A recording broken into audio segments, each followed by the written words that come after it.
आज हम डेरिवेटिव के कुछ रूल्स फार्मूलाज याद करेंगे और बहुत ही इजी होती है डेरिवेटिव हम बहुत इजी तरीके से करते हैं। हमने सिर्फ चंद रूल फॉलो करने होते हैं और इजीली वो डेरिवेटिव हमारे से निकल आता है। सिर्फ हमने रूल्स को फॉलो करना होता है और कुछ भी नहीं होता। उसके रूल्स भी हमारे पास 4 हैं टोटल, जिसमें से हमें 2 सिर्फ याद रखने पड़ते हैं। एक प्लस माइनस वाला वो जो हम रूटीन में ही करते हैं, प्लस माइनस उसी तरह से ही होता है। हाँ, अलबत्ता हमारे पास इंटीग्रेशन जो होती है वो थोड़ी ट्रिकी हो जाती है, बट जो डेरिवेटिव होता है ना वो रूल्स के हिसाब से आप करते जाएंगे, वो आपको आंसर देता जाएगा। वो कभी भी आंसर गलत नहीं होगा। अगर आपने डेरिवेशन में या रूल्स में कोई गड़बड़ की फिर आपका आंसर गलत हो सकता है। हम पहले अपने फर्स्ट सवाल की तरफ चलते हैं। हमारे पास एक्स एन पावर दी गई है एन। अब हम सबसे पहले क्या करते हैं, हमारे पास जो पावर होती है डेरिवेटिव में हमेशा वो हम नीचे लिख देते हैं एक्स, फिर जो हमारी पावर होती है उसके साथ -1 लगा देते हैं, माइनस कर देते हैं हमेशा पावर को। अब मैं आपको एग्जांपल्स के ज़रिए बताती हूँ। हमारे पास ये दी गया है बेस, जिस तरह से ये बेस था इसकी पावर ये थी, ये देखिए इसकी पावर ये है, ठीक है। ऐसे समझिए एन है, ये भी पावर एन है। और ये देखिए हमारे पास सबसे पहले हम क्या करेंगे, हमारे पास ये वैसे का वैसे रहेगा। जो हमारी पावर होगी वो नीचे आ जाएगी। देखिए मैंने यहाँ भी हमारी पावर यहाँ नीचे आ गई थी ना, तो ये देखिए इधर भी हमने डेरिवेशन में पावर नीचे ले गए। और 3 हमारे पास क्या है, वैसे का वैसे। ये देखिए ये एक्स वैसे का वैसे लिखा हुआ है ना, और साथ -1 लगा दिया पावर के, बस यही किया है। और हम हल करेंगे, ये और ये काट जाएंगे, ये 4 बच जाएगा। ये एक्स एंड पावर को हमने जब हल किया तो हमारे पास निकला 3 - 1 3, ये 4 - 3 क्या बचता है हमारे पास 1/3, ठीक है। ये हमारे पास क्या बचा, 4x की पावर 1/3। हमारे पास ये जो बेस होती है ये वैसे की वैसी रहती है, क्योंकि ये हमारे पास x होता है, ऐसे समझिए। x हमने वैसे के वैसे लिखना होता है, चाहे हमारे साथ उसके पास हमारे पास 5 हो, 4 हो, 6 हो, 7 हो, जो भी हो। अब सेकंड स्टेप होता है हमारे पास जो x होता है ना वो हमें 1 देता है। आप खुद देखिए, जब हमारे पास जहाँ x जाएगा x से कैंसिल हो जाएगा तो हमें 1 मिलेगा ना। जब हमारे पास खाली x आएगा तो हमारे पास 1 आएगा। अब आप खुद सोचिए, ये हमारे पास बेस है, हम कांस्टेंट वैल्यू बाहर निकाल लेते हैं हमेशा। x का डेरिवेटिव ले लेते हैं, 3 क्या हुआ, x s में dx से कैंसिल हो गया तो हमारे पास क्या है 1 जब 3 से मल्टीप्लाई खाएगा 3 आएगा। अब हमारे पास कांस्टेंट वैल्यू जो होती है वो हमेशा 0 होती है। अगर हमारे पास इसके साथ कोई वेरिएबल नहीं आ रहा, जैसे इसके साथ x आया तो हमारे पास वैल्यू दी उसने, अगर वेरिएबल नहीं आ रहा खाली ऐसे ही लिखा हुआ है तो वो हमें 0 दे देगा। यह आपने बात हमेशा याद रखनी है। अब हमारे पास dx अंडर रूट में दिया गया। अब इसको कैसे हल करेंगे, ये भी सेम इसी तरह से है। क्या है, इसमें सिर्फ उसने अंडर रूट लगा दिया है, बस हमने क्या करना है, हमने पावर खोलनी है, 1/2 लिखना है। जो हमारी हम जब डेरिवेटिव लेंगे 1/2 बाहर आ जाएगा। x वैसे ही हमारे पास बेस थी वैसे की वैसी रहेगी। फिर हम पावर के साथ क्या करते हैं, -1 कर देते हैं। जब हम -1 करेंगे 1/2 x, ये हमने किया माइनस, तो हमारे पास क्या निकला -1/2। अब जहरी बात है, ये माइनस का है तो हम नीचे ले जाएंगे, इसको नीचे जब ले जाएंगे तो प्लस का हो जाएगा, प्लस का होगा तो हम उसको अंडर रूट की फॉर्म में लिख देंगे, बस सिंपल यही होना। अब ये हमारे पास 1/x है, हमारे पास ये कैसे आता है -1/x का स्क्वायर, ये खाली इसके साथ माइनस नहीं। आप देखेंगे डेरिवेटिव में कैसे होता है, ये सेम इसी तरह है। फर्स्ट वाला आपको आता होगा, ये सारे वैसे ही होते जाएंगे। अब सबसे पहले क्या है, हम इसको ऊपर ले जाएंगे, ये माइनस की पावर दे देगा। अब देखिए ये सेम इसी तरह से बन गया ना, ये देखें। अब देखिए माइनस जो है ना वो हमने बाहर निकाल लिया, ये बाहर आ गया, ठीक है। x लिख दिया माइनस, फिर हम पावर के साथ माइनस करते हैं, ठीक है।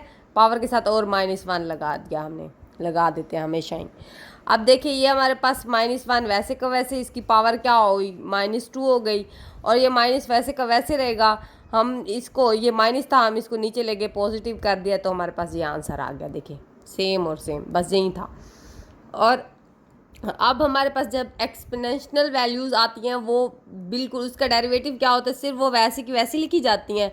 जो हमारे पास ऊपर होता है ना इसका भी डेरिवेटिव लिया जाता है। अब इसका आप डेरिवेटिव बताएं, हमने क्या लिया, x का डेरिवेटिव लेते हैं तो हमारे पास 1 आ जाता है।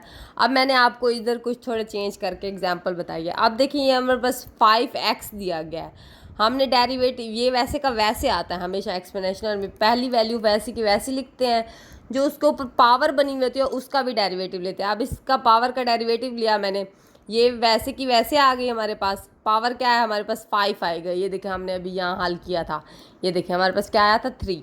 देखो ये x आया, x मतलब ख़त्म हो जाता है 1 हो जाता है ना, ये 5 आ गया हमारे पास। क्या है 5x ई की पावर x x। अब देखिए जो log होता है उसका तो आपने हमेशा याद रखना है, उसका डेरिवेटिव log का 1/x ही हो जाता है।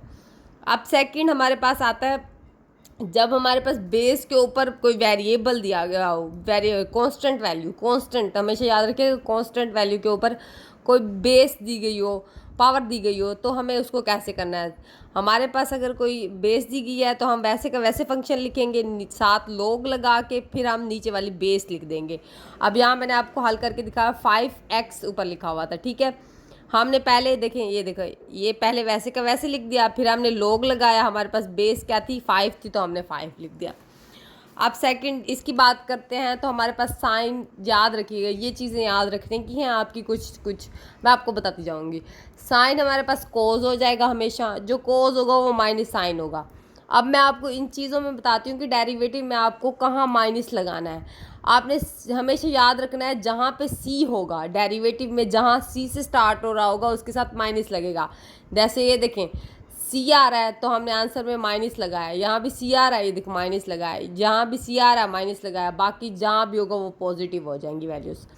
अब यहाँ कोस माइनस साइन दे देगा, 10 सीकेंड स्क्वायर एक्स देगा, कोट हमारे पास माइनस सीकेंड एक्स देगा, ठीक है, कोसिकेंड देगा, सॉरी सीकेंड मुंह से निकला है, सीकेंड हमारे पास सीकेंड 10x दे देगा, और देख कोसिकेंड हमारे पास माइनस कोसिकेंड कोट। अब देखिए खुद देखें हमारे पास ये पहले कोस दिया है, उसने माइनस साइन दिया है, फिर हमने यहाँ याद रखें 10 आएगा तो हमारे पास कोसिकेंड दे देगा। अगर कोट है ना वो देखें, अब कोट यहाँ दिया है तो हमें ज़हरी बात है सी, इसका आंसर भी सी से स्टार्ट हो रहा है और इसके साथ माइनस भी लग रहा है, तो हमें कोसिकेंड याद रख लेना चाहिए। और सीकेंड है, सीकेंड के साथ हमने 10 लगाना है, ये देखें ये ऊपर देखें ये 10 आ रहा है ना, इसके साथ इसके हिसाब से याद कर लें आप। देखिए सीकेंड आ रहा है, मैंने सीकेंड लगा के कोट, ये देखिए ये वाला, ये बस सिर्फ इतना ही था। और अब हमारे पास साइन इनवर्स का क्या आता है, हमारे पास डेरिवेटिव आएगा 1/√1 माइनस एक्स का स्क्वायर, ये हमें याद रखनी है। फर्स्ट वैल्यू आप याद कर लेंगे तो आपको ईजी रहेगा आगे।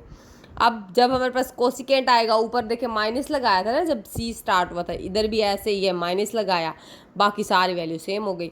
अब कोट में 10 में हमें याद रखना है, सिर्फ हमने 1 + x का स्क्वायर रखना है। और ये भी याद रखें ये भी एक स्क्वायर होता है, 1 के ऊपर मल्टीप्लाई करें तो वो 1 ही आ जाता है, ठीक है। अब हम बात करते हैं इसकी, ये हमारे पास कोट का इन्वर्स दिया गया। अब ये देखें हमारे पास जो 10 था ना, 10 ये देखें इसके साथ पॉजिटिव लगाया गया है, बस आगे जाके हमने माइनस कर देना है इसको। और सीकेंड एक्स जो है उसमें सिर्फ हमने देखें हमारे पास जो पीछे निकला है कोट, वो देखें ये साइन निकाला था हमने, ये देखिए सिर्फ इसके अंदर एक्स लगाना है, ठीक है, एक्स और कुछ भी लगाना सेम। हाँ एक्स की चेंजिंग भी है थोड़ी सी, ये देखिए एक्स की चेंजिंग भी है 2 - 1, ठीक है। पहले वहाँ था जो हमारे पास साइन था यहाँ 1 आ रहा था, यहाँ एक्स का स्क्वायर आ रहा था, पर यहाँ एक्स का स्क्वायर आएगा, यहाँ -1 आएगा। अब कोसिकेंट जो आएगा हमारे पास उसमें माइनस लगा हुआ होगा, बाकी सारी वैसी होंगी।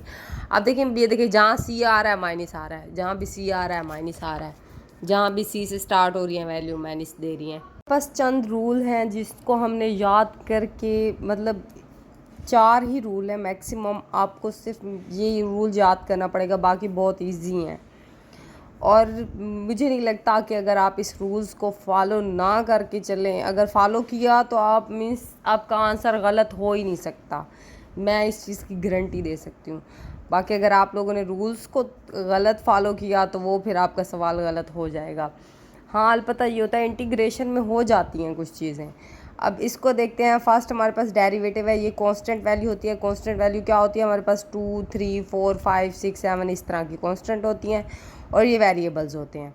अब वेरिएबल्स कांस्टेंट जैसे मैंने आपको एग्जांपल दी ये वाली 3 की, हम क्या करेंगे सबसे पहले, ये तो पावर को छोड़ के मैं इसकी बात कर लेती हूँ, उसमें पावर नहीं दी गई ना इसलिए।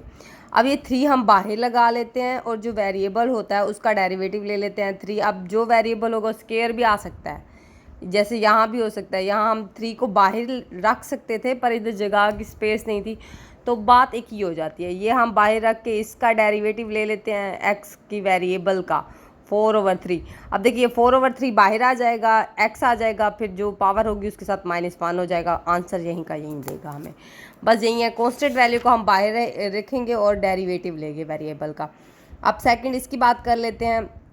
हमारे पास प्लस माइनस दोनों में वैल्यूज़ दी जाती हैं।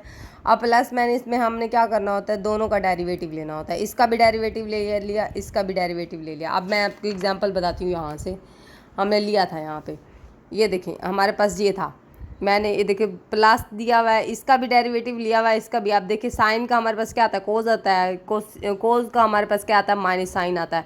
बस दोनों का डेरिवेटिव लेना होता है प्लस माइनस में, ठीक है। अब हम इसकी बात कर लेते हैं थर्ड पार्ट की। इसमें सिर्फ हमें क्या करना होता है, पहली वैल्यू वैसे रख देते हैं हम मल्टीप्लाई में, ज़र्ब में हमेशा पहली वैल्यू वैसे की वैसे रख देते हैं, दूसरे का हम डेरिवेटिव लेते हैं। फिर जब हमने जो दूसरी वैल्यू हमने जिसकी डेरिवेटिव लिया होता है ना, उसको वैसे रख देते हैं, सेकंड वाली का डेरिवेटिव ले लेते हैं। अब इसका भी हम ऐसे करते हैं, नीचे स्क्वायर लगा देते हैं।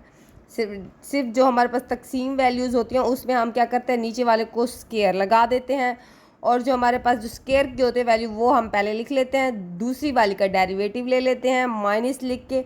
फिर हम दूसरी वाली जो वैल्यू होती है जिसका डेरिवेटिव लेते हैं उसको यू रख देते हैं, फिर पिछली वाली का डेरिवेटिव ले लेते हैं।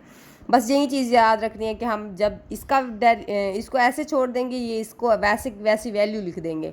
इस सेकंड वाली का डेरिवेटिव ले लेते हैं माइनस करके, फिर जिसका डेरिवेटिव लेते हैं उसको वैसे लिख देते हैं, फिर दूसरी वाली का डेरिवेटिव लिख देते हैं। बस यही करना होता है हमें रूल में।